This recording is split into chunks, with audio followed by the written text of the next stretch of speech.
President Trump today refused to certify that Iran is complying with the terms of the landmark 2015 nuclear deal.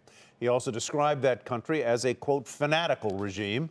Despite taking a hard line, the president didn't do something he repeatedly suggested he would do, namely scrap the deal entirely.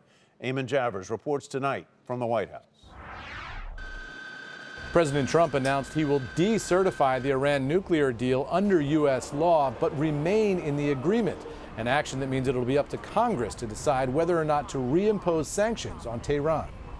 As we have seen in North Korea, the longer we ignore a threat, the worse that threat becomes.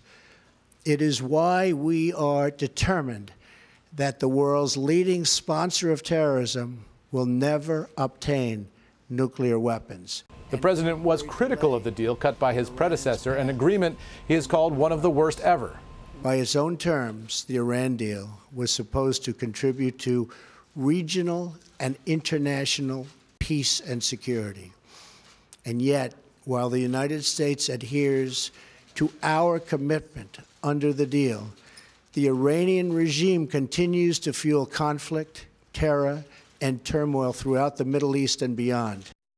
By keeping the deal in place, despite his harsh criticism of it, the president is walking a fine political line. I think that this was a nod to Secretary Mattis, to Secretary Tillerson, and to General Kelly, all of whom think that the keeping the agreement in place is in the national security interest. The president felt more strongly in the other direction. This, to a certain extent, is a compromise among these men. Reaction among American allies was mixed. A joint statement from the leaders of France, Germany, and the United Kingdom said, "We encourage the U.S. administration and Congress to consider the implications to the security of the U.S. and its allies before taking any steps that might undermine the nuclear deal." But Israel's prime minister was more effusive in his support of Trump's approach, saying if the Iran deal is left unchanged, one thing is absolutely certain.